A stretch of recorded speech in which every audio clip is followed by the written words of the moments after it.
I shell either find a वे और make one. सोचिए जिनकी लाइफ का मंत्रा ये होगा वो कितने कमाल के शख्स होंगे। नमस्कार, आप देख रहे हैं दूरदर्शन राजस्थान। मैं हूं छवि सहाय और कार्यक्रम का नाम है युवा। आज हमारे साथ में वो जुड़े हैं जो लाखों युवाओं की इंस्पिरेशन है, जो अपने लाइफ के मंत्रा से, जो अपने कामों से, अपनी बातों से लाखों युवाओं को इंस्पायर कर रहे हैं। बहुत बहुत स्वागत करना चाहूँगी आईपीएस श्री राजर्षि राज वर्मा जी का। बहुत बहुत स्वागत है सर आपका। बहुत बहुत धन्यवाद। सबसे पहले तो मैं आपको थैंक यू बोलना चाहूँगी सभी की तरफ से, जो आपकी वजह से हम लोग इतने सुरक्षित हैं हमारे राजस्थान में, हमारे जयपुर में। और मैं आपसे आपकी लाइफ के बारे में थोड़ा सा समझना चाहूँगी कि स्पेशली आपकी अर्ली लाइफ कैसी थी। ये जो लाइफ का मंत्र आपका बना, ये बचपन से ही बन गया था या बीच में कुछ हुआ जिसकी वजह से आपने सोचा कि this has to be my mantra? मैं ओरिजिनली बिहार का रहने वाला हूँ जी। मेरी जो स्कूलिंग है पटना की थी और फिर रांची में हुई। उसके बाद फिर मैं दिल्ली यूनिवर्सिटी में आया, इकोनॉमिक्स ऑनर्स में किरोड़ीमल कॉलेज से ग्रेजुएशन किया जी। उसके बाद फिर मैंने एमबीए किया Xavier Institute of Management Bhubaneswar से जी। जहाँ तक इस फिलॉसफी की बात है, ये over a period of time develop हुआ है। लाइफ के आपके जो अनुभव होते हैं, आप जो सीखते हैं, उससे आपकी एक फ़िलॉसफी डेवलप होती है। जी।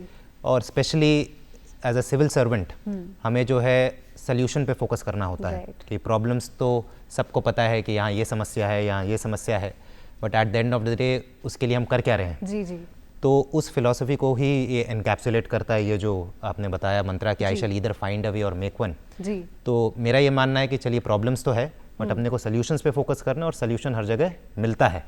ढूंढने पर भगवान भी मिलता है, तो सॉल्यूशन तो मिलता ही मिलता है। क्या बात है।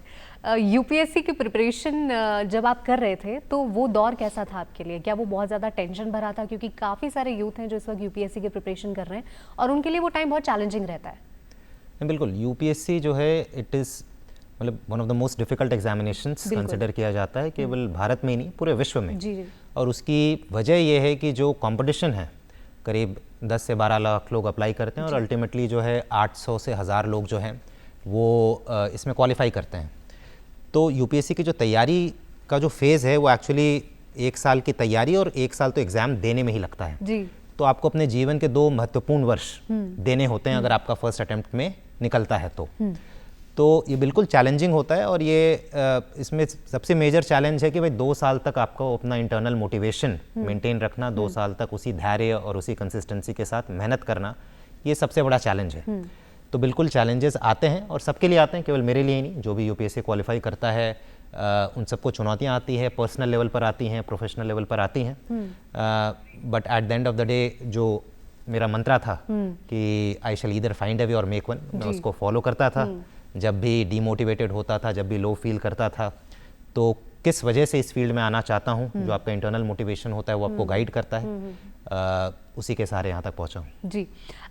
थर्ड अटेम्प्ट के बाद में यू चोज कि कौन से डिपार्टमेंट में जाना है। मैं जानना चाहूँगी कि थर्ड अटेम्प्ट की क्या कहानी है? क्या फर्स्ट 2 अटेम्प्ट्स में भी आपकी रैंक आई थी या किसी कारणवश नहीं हो पाया सिलेक्शन? नहीं, मेरा सिलेक्शन फर्स्ट अटेम्प्ट में हो गया था। 2013 में मैंने पहली बार एग्ज़ाम दिया था और उस एग्ज़ाम में मेरा सिलेक्शन हुआ। मुझे Indian audit and account service मिला। यूपीएससी में अलग अलग सर्विसेज होते हैं। जी जी। Indian audit and account service उनमें से एक सर्विस है। फिर 2015 में भी मेरा सिलेक्शन हुआ, नेक्स्ट ईयर भी मेरा सिलेक्शन हुआ। उसमें मुझे इंडियन रेवेन्यू सर्विस मिल रहा था, पर मैंने ज्वाइन नहीं किया। फिर फाइनली 2016 के एग्ज़ाम में मुझे इंडियन पुलिस सर्विस मिला। तो 3 बार एग्जाम दिया, 3 बार सिलेक्शन हुआ, बट जो सर्विस चाहिए थी वो फाइनली फिर 2016 के एग्जाम में मिले। अच्छा, पब्लिक एडमिनिस्ट्रेशन की तरफ इतना झुकाव? पब्लिक एडमिनिस्ट्रेशन एक्चुअली, ऑल्दो मेरा बैकग्राउंड इकोनॉमिक्स का है, पब्लिक एडमिनिस्ट्रेशन का ऐसा कोई बैकग्राउंड था नहीं। बट जब मैंने पब्लिक एडमिनिस्ट्रेशन पढ़ना शुरू किया तो मेरा एक नेचुरल इंटरेस्ट, एक इंक्लिनेशन आया पब्लिक एडमिनिस्ट्रेशन की तरफ। और अगेन चूँकि प्रशासन में आने की इच्छा थी, पुलिस में आने की इच्छा थी, तो पब्लिक एडमिनिस्ट्रेशन का एक बेसिक नॉलेज मुझे लगता था कि किसी भी एस्पिरेंट को या किसी भी कैंडिडेट को होना चाहिए। और प्लस इंटरेस्ट भी था, तो फिर वो दोनों मैच किया कि भाई इंटरेस्ट भी है और यूपीएससी की रिक्वायरमेंट भी है, तो दोनों मैच किया, तो इस वजह से मैंने पब्लिक एडमिनिस्ट्रेशन चूज़ किया। अच्छा, जब मैं कॉलेज में थी तो मैंने सबसे इंटेलिजेंट लोग जो देखे वो बिहार से देखे थे, और बिहारीज को लेकर हम लोगों का ये मानना है कि they are very good with education और इस फील्ड में तो बहुत ही अच्छे रहते हैं। तो आपसे जानना चाहूँगी कि राजस्थान को लेकर आपने बिहार में क्या सुना था? जब स्कूल में थे तब तो बहुत ज़्यादा कुछ राजस्थान से इंटरेक्शन नहीं हुआ था जी। जब बाहर आए, कॉलेज में आए, दिल्ली यूनिवर्सिटी में आए, तो वहाँ पर देश के अलग अलग कोने से, अलग अलग राज्यों से वहाँ पर स्टूडेंट्स आए हुए थे। तब राजस्थान के कुछ लोगों से मेरी दोस्ती भी हुई, उनके साथ उठना बैठना भी था। बट फिर भी जो राजस्थानी कल्चर है या फिर जो राजस्थान की जो यूएसपी है वो तो यहाँ पर आने के बाद ही पता चला। और मैं बताना चाहूँगा कि मेरी वाइफ जो है वो राजस्थान की हैं, तो उस हिसाब से एक तरीके से मेरा राजस्थान अपना घर ही है। और अब तो खैर अपना कैडर है, अपना घर है यहाँ पर। तो उस वक्त तो बहुत ज़्यादा, जब बिहार में था तो बहुत ज़्यादा इंटरेक्शन नहीं था, बट अब वर्तमान में तो अब राजस्थान ही अब अपना घर है। जी। राजस्थान में आप आए थे तब कुछ चैलेंजेस आपको फेस हुए बिगिनिंग में, क्योंकि काफ़ी अलग है बिहार से? नहीं, देखिए, हमारा देश ऐसा है और हमारी जो ट्रेनिंग होती है वो इस तरीके से होती है कि हमें सिखाया जाता है कि हम कहीं भी नौकरी करें तो हम आराम से एडजस्ट हो जाते हैं। मेंटली हमें इस प्रकार से प्रिपेयर किया जाता है, इस प्रकार की ट्रेनिंग दी जाती है, चाहे वो लैंग्वेज को लेकर हो, चाहे वो कल्चर को लेकर हो। और स्पेशली बिहार और राजस्थान दोनों नॉर्थ इंडियन स्टेट्स हैं, हिंदी स्पीकिंग स्टेट्स हैं, तो कल्चर थोड़ा बहुत डिफरेंट होता है। बट अगेन आप मेंटली प्रिपेयर्ड रहते हैं तो बहुत ज़्यादा दिक्कत नहीं होती है। और at the end of the day अगर आप इंडियन हैं तो कहीं भी दिक्कत नहीं होती है। बिल्कुल। और इनफैक्ट जो ऑल इंडिया सर्विस का जो कॉन्सेप्ट है, जो आईएएस और आईपीएस ऑल इंडिया सर्विस के कैटेगरी में आता है, इसका जो कॉन्सेप्ट है वो यही है कि वो यूनिटी इन डाइवर्सिटी जो हमारा है उसको कैप्चर करता है। और आप देश के किसी भी कोने के डोमिसाइल हो सकते हैं या वहाँ के रेसिडेंट हो सकते हैं, बट काम करने के लिए पूरा देश जो है वो एक ही माना जाता है। अच्छा, अभी आपने अपनी वाइफ का जिक्र किया था, वो भी आईपीएस है, तो मैं जानना चाहूँगी कि ये मैच कैसे हुआ, कहाँ मिले आप लोग? इनफैक्ट जैसा मैंने बताया कि जो मेरी पहली सर्विस थी Indian audit and account service, वहाँ पर हम दोनों मिले थे। वो भी पहले Indian audit and account service में थी। और इनफैक्ट उनका पहले आईपीएस में हुआ, आईपीएस में वो मेरी सीनियर हैं। अच्छा। वो 2016 बैच की हैं और उनका पहले हुआ, फिर उन्होंने ही मुझे पुश किया कि अब चूँकि मेरा भी हो गया है तो आप भी एक बार और एग्ज़ाम दे, एक बार और प्रयास करें। और लकीली ईश्वर की कृपा से मेरा भी फिर आईपीएस ही हुआ और मैं राजस्थान आ गया। और उनकी अभी वर्तमान में पोस्टिंग गुजरात में है। अच्छा, तो ये कह सकते हैं कि अगर एक सही पार्टनर लाइफ में हो तो आपको करियर में ग्रोथ भी बड़ी आसानी से मिल जाती है? नहीं, बिल्कुल।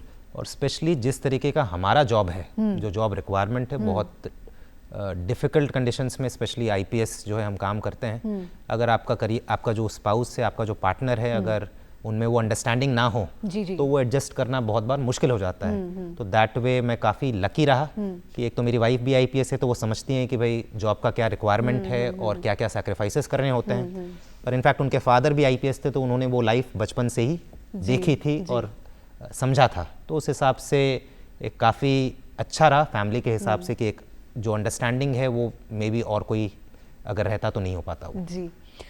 एक मूवी आई थी जिसमें ब्रेकअप हो जाने के बाद में उन्होंने प्रिपरेशन करना शुरू किया, वो उनका मोटिवेशन बना। लेकिन मुझे ऐसा लगता है कि आपकी भी कहानी पे एक मूवी बन सकती है जिसमें मोटिवेशन ये रहेगा कि अगर सही पार्टनर है तो भी भाई you can become what you want to. बिल्कुल। और सही पार्टनर है तो इनफैक्ट वो ज़्यादा मोटिवेशन रहता है और ज़्यादा आपको सपोर्ट मिलता है जी। और इस एग्ज़ाम की तैयारी में आपको एक सपोर्ट की, चाहे वो मेंटल सपोर्ट हो, उसकी बहुत ज़रूरत होती है। समय समय पर आप डीमोटिवेटेड फील करते हैं, आप लो फील करते हैं, तो अगर एक स्ट्रॉन्ग सपोर्ट सिस्टम है तो वो आपको उस फेज से गुजरने में काफ़ी मदद मिलती है। तो आईपीएस ट्रेनिंग जिस आईपीएस ट्रेनिंग से आप गुजरे हैं, सेम उसी आईपीएस ट्रेनिंग से आपकी वाइफ भी गुजरी है? बिल्कुल बिल्कुल। इनफैक्ट हमने ट्रेनिंग साथ में ही की है। अच्छा, साथ में ही ट्रेनिंग की जगह, जैसा भी आपने बताया। मैं थोड़ा सा ट्रेनिंग के बारे में जानना चाहूँगी, किस तरह की ट्रेनिंग होती है? आईपीएस की ट्रेनिंग काफ़ी फिज़िकली, मेंटली बहुत ज़्यादा टैक्सिंग होती है। और सब अगर जो सर्विसेज हैं उनसे अगर हम तुलना करें तो काफ़ी डिफरेंट होती है, क्योंकि मैंने Indian audit and account service की भी ट्रेनिंग की, बाकी सर्विसेज की ट्रेनिंग के बारे में मुझे पता है। बट आईपीएस की ट्रेनिंग एक तो फिज़िकली हमें काफ़ी स्ट्रॉन्ग बनाया जाता है, बिकॉज अगेन जो हमारा जॉब रिक्वायरमेंट है इट रिक्वायर्स कि हम फिज़िकली फिट रहें, तभी हम अपना जो जिम्मेदारी है उसको इफ़ेक्टिवली हम निभा पाएंगे। तो मुझे याद है कि ट्रेनिंग के वक्त जो है हमारा जो दिन है सुबह 4:30 में स्टार्ट होता था। सुबह 4:30 से करीब 8:30-9 बजे तक पहले फिजिकल अलग अलग एक्टिविटीज़ होती थी, चाहे वो ड्रिल हो, चाहे वो हॉर्स राइडिंग हो, स्विमिंग हो, अलग अलग चीज़ें, अलग अलग फिजिकल एक्टिविटीज़ होती थी। फिर आधे घंटे के अंदर तैयार होकर जो है फिर हमारे इंडोर क्लासेस होते थे, जिसमें हमें लॉ के बारे में, इन्वेस्टिगेशन के बारे में, अलग अलग जो पहलू होते हैं पुलिसिंग से संबंधित, उस पर इंडोर क्लासेस चलती थी करीब 2 बजे तक। और फिर 1 घंटे के बाद फिर हमारा आउटडोर सेशन होता था। तो ऑलमोस्ट जो है 13-14 घंटे कंटिन्यूसली जो है हमारी ट्रेनिंग चलती थी। और आपके जितने भी फियर्स होते हैं, आपके जितने भी डर होते हैं, बहुत सारे लोगों को हाइट से डर था तो बंजी जंपिंग हमसे करवाया जाता था। बहुत सारे लोगों को पानी से डर था तो स्कूबा डाइविंग करवाया जाता था। हमें ग्रे हाउंड्स जो है हमारा एक अटैचमेंट होता है, जहाँ हमें तेलंगाना के जंगल्स में रहना पड़ता है। वहाँ के जो ग्रे हाउंड स्पेशल फोर्सेस है, एंटी नक्सल फोर्स है, उनके साथ हम करीब 7 दिन जो है जंगलों में रहकर अपना खाना खुद बनाते थे और टेंट में रहते थे जैसे फोर्सेस रहते हैं। तो ये अलग अलग जो हमारी एक्टिविटीज़ होती हैं as part of IPS training, वो आपको फिजिकली मेंटली इतना स्ट्रांग बना देती हैं कि फिर आप किसी भी चीज़ से आप डरते नहीं हो। और पुलिसिंग ऐसी चीज़ है कि अगर वो डर रहे तो फिर आप अपना जिम्मेदारी जो है वो इफेक्टिवली आप निर्वाह नहीं कर पाओगे। सही बात है। तो वो ट्रेनिंग जो है हमारा पूरा फाउंडेशन बना देता है और वो हैबिट्स जो है वो ज़िंदगी भर हमारे साथ रहते हैं। लेकिन फिर भी जो ट्रेनिंग होती है वो एक अलग चीज़ है, और जब आप फील्ड में एक्चुअली एज IPS ऑफिसर उतरते हैं वो चैलेंजेस अलग रहे होंगे डेफिनेटली। जब आपकी पहली पोस्टिंग हुई राजस्थान में, जब आपकी पहले तो मैं जानना चाहूँगी सबसे पहले आपकी पोस्टिंग कहाँ पे हुई थी? देखिए, हमारा जब ट्रेनिंग ख़त्म हो जाता है तो इनिशियली हम ज्वाइन करते हैं as assistant SP, ASP level पर हम ज्वाइन करते हैं। जैसे मेरी डिस्ट्रिक्ट ट्रेनिंग तो उदयपुर में हुई थी, उसके बाद एज ASP मैंने बांसवाड़ा में काम किया। फिर मैं जयपुर में एडिशनल SP के पोस्ट पर रहा। उसके बाद मैं राजभवन में गवर्नर साहब के साथ एज ADC टू गवर्नर रहा। एज SP मेरी जो पहली डिस्ट्रिक्ट थी वो टोंक थी। अच्छा, वहाँ का एक्सपीरियंस कैसा रहा आपका? चैलेंजेस जानना चाहूँगी। बिल्कुल, पहला डिस्ट्रिक्ट हमेशा स्पेशल होता है। पहला डिस्ट्रिक्ट जो है हमें जीवन भर याद रहता है। टोंक बहुत अच्छा अनुभव रहा, बहुत चैलेंजिंग अनुभव रहा। टोंक थोड़ा सेंसिटिव डिस्ट्रिक्ट माना जाता है, कम्युनली भी थोड़ा सेंसिटिव है, लॉ एंड ऑर्डर के हिसाब से सेंसिटिव है। वहाँ पर स्पेशली कुछ एरियाज़ है जहाँ पर इतिहास रहा है थोड़ा कम्युनल सेंसिटिविटी का। बट 1 साल का करीब मेरा वहाँ टेन्योर रहा और लोगों का काफ़ी सहयोग रहा और ईश्वर की कृपा से कभी भी कोई law and order issue major आया नहीं। मेरा ये मानना है कि अगर आप थोड़ा सा प्रोएक्टिव होकर अगर आप पुलिसिंग करते हो, अगर आप चीज़ों को एंटिसिपेट करते हो कि कहाँ किस तरीके की घटना हो सकती है या फिर किस तरीके की बात हो सकती है, और उसको प्रीएम्प्ट करके अगर आप थोड़ा सा प्रिवेंटिव कार्रवाई करते हो तो ज़्यादातर चीज़ें हैंडल हो जाती है। तो टोंक में मैंने वो प्रयास किया था और वो काफ़ी मेरे ख्याल से सक्सेसफुल रहा और लोगों का सहयोग रहा। लोगों को साथ में लेकर चलने से, उनसे फीडबैक लेने से, उनसे सूचना हमारे पास आते रहती है, जिससे काफ़ी मदद मिलती है पुलिसिंग में। टोंक के बाद फिर मैं झुंझुनू में रहा। वहाँ पर जो मेजर चैलेंज था वहाँ पर ऑर्गेनाइज्ड क्राइम को लेकर था। वहाँ काफ़ी क्रिमिनल गैंग्स एक्टिव थे, उनके विरुद्ध भी हमने काफ़ी प्रभावी कार्रवाई करने का प्रयास किया। फिर मैं जोधपुर आया और उसके बाद फिर मैं अब जयपुर आया हूँ। गवर्नर जी के ADC भी आप रहे हैं, वो एक्सपीरियंस कैसे अलग था? वो काफ़ी डिफरेंट एक्सपीरियंस होता है, अपने जो नॉर्मल जो हम पुलिसिंग करते हैं उससे काफ़ी डिफरेंट होता है। क्योंकि जनरली जब राजभवन में आप रहते हैं या गवर्नर साहब के साथ रहते हो तो वो पर्दे के दूसरे तरफ क्या चल रहा है जी। राजनीति किस तरीके से चलती है, अलग तरीके का एक्सपोजर रहता है। क्योंकि गवर्नर साहब जो है वो चांसलर होते हैं यूनिवर्सिटीज़ के, तो उनके साथ इंटरेक्शन होता है। अलग अलग फील्ड के लोगों का गवर्नर साहब के साथ इंटरेक्शन होता है, तो बाय डिफ़ॉल्ट हमारा भी उनके साथ इंटरेक्शन होता है। तो नॉर्मल जो हमारी पुलिसिंग जो वर्क होती है उससे काफ़ी डिफरेंट एक्सपीरियंस था। आपका थोड़ा जो होराइजन है वो थोड़ा ब्रॉड होता है, थोड़ा सोच जो है वो अलग अलग आपको नई दिशाएं मिलती हैं। तो उस हिसाब से काफ़ी अच्छा एक्सपोजर मिला और अलग अलग जगह घूमने का मौका मिला, गवर्नर साहब के साथ अलग अलग फील्ड के लोगों से मिलने का मौका मिला। तो काफ़ी अच्छा अनुभव था वो। मिशन संकल्प के बारे में जानना चाहूँगी। मिशन संकल्प मैंने जोधपुर में जब मैं DCP वेस्ट था तब मैंने चलाया था। मारवाड़ रीजन में और स्पेशली जोधपुर में वहाँ नशे का काफ़ी सेवन जो है काफ़ी प्रचलित था और वो एक मेजर समस्या थी जब मैं वहाँ गया। तो मिशन संकल्प मैंने चलाया कि जो एक तो नशे का जो पूरा सप्लाई चेन है, चाहे वो छोटे जो स्कूल कॉलेजेस हॉस्टल्स के आसपास बेचते हैं, जो छोटे छोटे रिटेलर्स, उनसे लेकर जो बड़े सप्लायर्स हैं, उनको हमने बीट वाइज चिन्हित किया और उनके विरुद्ध प्रभावी कार्रवाई की। उनके जो प्रॉपर्टीज़ होते हैं उसको फ्रीज किया। साथ ही साथ हमने जन जागरूकता अभियान काफ़ी बड़े लेवल पर चलाया। जो विक्टिम्स हैं, एक्चुअली जो नशा का सेवन कर रहे हैं वो विक्टिम्स हैं, they are victims of drug abuse. तो उनको हमने विक्टिम्स की तरह ट्रीट किया, ना कि अपराधी की तरह। उनकी जो रिहैबिलिटेशन है, उनकी साइकोलॉजिकल काउंसलिंग है, उनका long term reintegration with society है, वो किस तरीके से होता है, उस दिशा में काम किया। और अलग अलग जितने स्टेक होल्डर्स हैं उनके साथ मिलकर काम किया, चाहे वो नारकोटिक्स कंट्रोल ब्यूरो है, चाहे वो सोशल जस्टिस डिपार्टमेंट है, चाहे वो नशा मुक्ति केंद्र है, सबके साथ मिलकर काम किया और उसके काफ़ी प्रभावी आउटकम आए। और मुझे लगता है कि अभी जयपुर में भी मैं प्रयास करूंगा कि इस तरीके का कुछ अभियान मैं शुरू करूँ। इतना टाइट शेड्यूल आपका है, इतना रिस्पॉन्सिबल काम आपका है, फैमिली के लिए टाइम कैसे निकालते हैं, कितना निकाल पाते हैं? शिकायतें नहीं होती घर में? अब चूंकि वाइफ भी जो है वो भी आईपीएस में है, तो जैसा मैंने बताया कि सेम फील्ड में रहने से ये एक चीज़ रहती है कि भाई उनको पता है कि भाई किन परिस्थितियों में हम काम करते हैं। प्रयास करते हैं, चूँकि अभी वो गुजरात में पोस्टेड है, मैं यहाँ पर हूँ, बट प्रयास करते हैं जितना फ्रीक्वेंटली मिल पाए।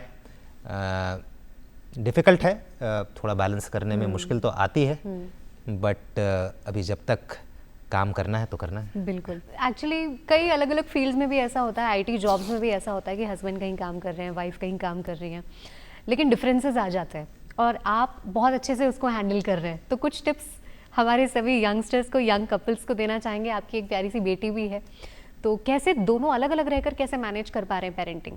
बिल्कुल, एक प्यारी बेटी है, एक बेटा है, इनफैक्ट मेरे 2 बच्चे हैं।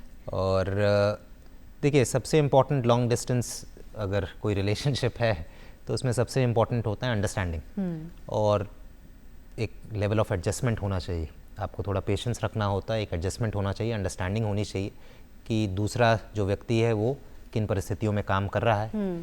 और वो अंडरस्टैंडिंग रहेगी तो फिर आप एडजस्ट कर लेते हो आपको, क्योंकि एक लॉन्ग टर्म विजन होता है कि ठीक है अभी ये टेम्परेरी चीज़ है, कुछ दिनों के बाद जो है थिंग्स वुड बिकम बेटर, और कुछ दिनों के बाद जो है वो बैलेंस जो है वो और अच्छे तरीके से हम अचीव कर पाएंगे। बट आपको अपने आप को जो है दूसरे व्यक्ति के शूज़ में रख कर देखना होगा कि भाई वो किन परिस्थितियों में काम कर रहा है और आप किस तरीके से उनके जीवन में कंट्रीब्यूट कर सकते हैं, ऑल्दो लॉन्ग डिस्टेंस है तब भी। अगर आप रेगुलर बात कर रहे हैं एक दूसरे से, रेगुलर जो है आप इंटरेक्ट कर रहे हैं, कोई चीज़ अगर मन में है तो आप रेगुलर कम्युनिकेट करें, कम्युनिकेशन बहुत इंपॉर्टेंट है।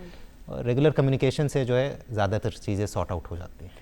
अच्छा, क्या आपकी जो ट्रेनिंग रही है, आईपीएस की जो ट्रेनिंग रही है, उसमें ये लाइफ स्किल्स या इमोशनल स्किल्स भी आपने सीखी? नहीं, अलग से तो नहीं सिखाया जाता है, बट जैसा मैंने कहा कि चूंकि वहाँ का शेड्यूल इस तरीके का होता है, अगर ये स्किल्स आप नहीं सीखोगे तो ओवरऑल आपको अपने लाइफ का बैलेंस मेंटेन करना मुश्किल हो जाता है। तो जैसा मैंने बताया, अलग से कुछ सिखाया नहीं जाता है, बट आपको मेंटली इतना स्ट्रांग बना देते हैं और इतनी चीज़ों का एक्सपोजर आपको मिलता है कि वो एक अंडरस्टैंडिंग, वो एक विजडम ऑटोमेटिकली एक डेवलप हो जाता है। अच्छा, आपने इतने बिजी शेड्यूल में प्रदेशवासियों का ख्याल रखा, अपने परिवार का ख्याल रखा, और इस बीच में आपने किताब भी लिख दी। तो इंटरनल सिक्योरिटी का पहले तो आपको लिखने का वक्त कैसे मिला, और उस बुक के बारे में जानना चाहूँगी मैं। जी, ये किताब इनफैक्ट मैं जब राजभवन में था, अच्छा। उस वक्त थोड़ा बहुत टाइम मिलता था तो उस वक्त लिखी थी। पढ़ने लिखने का शौक मतलब शुरू से है। जी। उस वक्त इनफैक्ट जब मैं कुछ बच्चों से मिलता था, स्कूल के, कॉलेजेस के बच्चों से, तो वहाँ से फीडबैक आया था कि इंटरनल सिक्योरिटी एक ऐसा टॉपिक है जिसमें उनको गाइडेंस नहीं मिल पा रही है या फिर रेफरेंस मटेरियल नहीं अवेलेबल है। तो उस वक्त दिमाग में मेरे ये बात आई और एक बार लिखना स्टार्ट किया तो धीरे धीरे करके फिर वो डेवलप हो गया।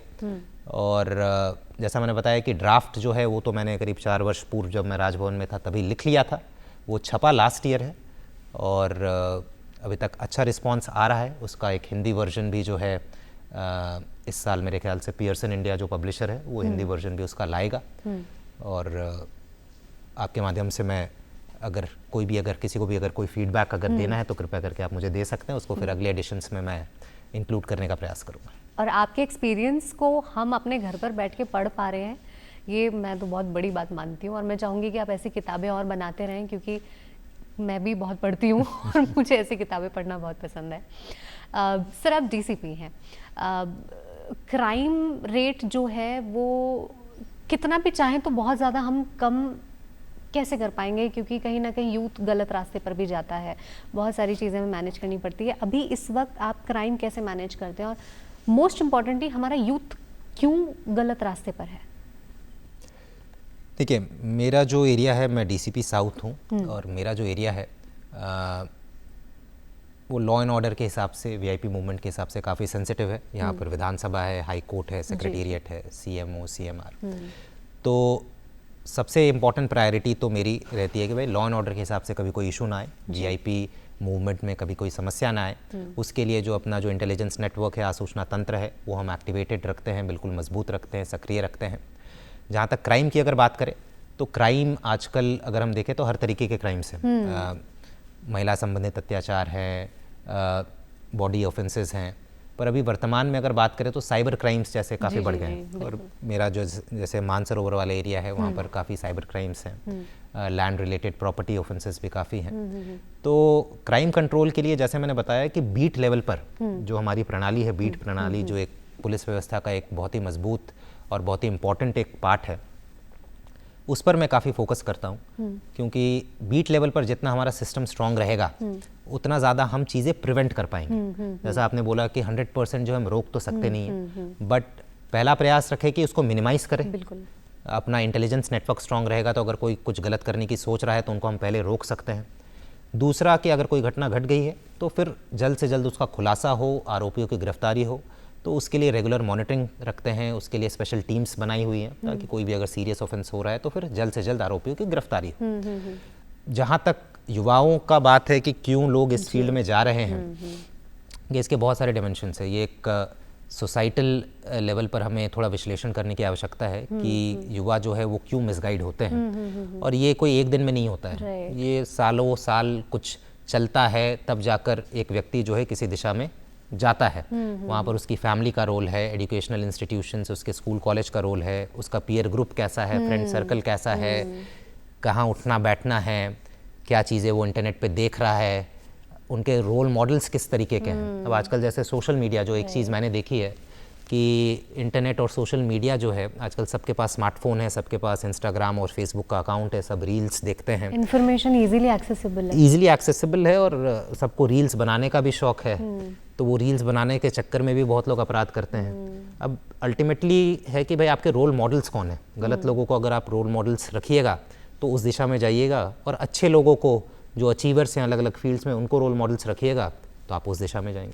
सर, जयपुर में सशक्त नारी जिम्मेदारी हमारी एक अभियान चल रहा है, और रिसेंटली अभी जयपुर को सेफेस्ट सिटीज़ में भी कंसिडर किया गया। पर मैं ये जानना चाह रही हूँ कि हमारा जयपुर जो है या हमारा पूरा जो राजस्थान है वो महिलाओं के लिए पूरी तरीके से कब सेफ हो जाएगा? बिल्कुल इसी दिशा में हम प्रयासरत हैं। और जैसा आपने बोला कि ये एक विशेष अभियान जयपुर पुलिस कमिश्नरेट के द्वारा श्रीमान डीजीपी साहब के निर्देशानुसार चलाया जा रहा है, सशक्त नारी जिम्मेदारी हमारी के नाम से। इसमें हम अलग अलग एक्टिविटीज़ कर रहे हैं। इसमें जैसे एक वॉक द टॉक, एक इसमें एक एक्टिविटी है जिसमें हमारे जितने भी महिला पुलिसकर्मी हैं, अधिकारी हैं, इवन सीनियर अधिकारी हैं, वो अलग अलग क्षेत्रों में जा रहे हैं और महिलाओं के साथ संवाद कर रहे हैं। वो कच्ची बस्तियों में भी जा रहे हैं, पार्क्स में भी जा रहे हैं, स्कूल्स कॉलेजेस में भी जा रहे हैं। उद्देश्य ये है कि जो महिलाएं हैं, बच्चियां हैं, उनकी समस्याओं को समझे, उनको थोड़ा सा जागरूक बनाए, जो महिला संबंधित जो लॉज है, जो लीगल फ्रेमवर्क है, उनके बारे में बताए कि भाई सरकार की ओर से उनके लिए किस तरीके के कानून बनाए गए हैं, और उनको थोड़ा कंफर्टेबल करे कि पुलिस के प्रति जनरली जो एक रवैया होता है या फिर एक जनरल जो एक एटीट्यूड होता है, वो थोड़ा सा एप्रिहेंसिव फील करते हैं लोग थाने में आने में। तो एक उनको थोड़ा सा कंफर्टेबल करने के लिए कि भाई हम जो है आपकी सेवा के लिए हैं, और कोई भी समस्या हो तो आप खुलकर सामने आएँ। जब तक आप खुलकर सामने नहीं आएंगे, बताएंगे नहीं, अगर आपको कोई परेशान कर रहा है या किसी तरीके की बात है, तो हम तब तक किसी के विरुद्ध कोई कार्रवाई कर नहीं सकते हैं। जी। इसके अलावा और भी बहुत सारे इसमें काम हो रहे हैं इस अभियान के तहत। जैसे जो पेंडिंग केसेस हैं महिला संबंधित अत्याचार के, उनका निस्तारण किया जा रहा है। जो आरोपी है उनको पकड़ने के लिए स्पेशल टीम्स लगाई गई हैं। बीट लेवल पर जो है महिला जो बीट कांस्टेबल्स हैं वो अपने बीट में जा रही हैं और जो वहाँ के जो अपराधी हैं, वारंटी हैं, उनको पकड़ने का प्रयास किया जा रहा है। सेफ पब्लिक ट्रांसपोर्ट, काफ़ी सारी महिलाएं जो ऑटोज़ में जाती हैं, कैब्स में जाती हैं, पब्लिक ट्रांसपोर्ट को सेव करने के उद्देश्य से जितने भी ड्राइवर्स हैं, कंडक्टर्स हैं या फूड डिलीवरी बॉयज़ हैं, इनका पुलिस वेरिफिकेशन किया जा रहा है काफ़ी मास लेवल पर। तो इस तरह की काफ़ी गतिविधियां की जा रही हैं और पूरी जो राजस्थान पुलिस और स्पेशली जयपुर पुलिस जो है ये प्रयासरत है कि जयपुर को जितना हो सके सुरक्षित करे महिलाओं के लिए, बच्चियों के लिए। और इनफैक्ट मैं एक चीज़ और बताना चाहूँगा, हमारा एक राजकॉप सिटीजन ऐप है, उसमें एक स्पेशल फीचर है महिलाओं और बच्चियों के लिए, नीड हेल्प, मदद चाहिए। आप कहीं भी हैं, कभी ट्रैवल कर रहे हैं या फिर आपको लगता है कोई आपको स्टॉक कर रहा है, आप रोड पर जा रहे हैं, आप सुरक्षित फील नहीं कर रहे हैं, आपको केवल उसमें एक SOS बटन है, वो प्रेस करना है और आपको किसी को कुछ बताने की ज़रूरत नहीं है। हमारे पास वो मैसेज आ जाता है कि भाई इस लोकेशन से किसी ने SOS बटन प्रेस किया है। वो 24/7 ऑपरेट करता है।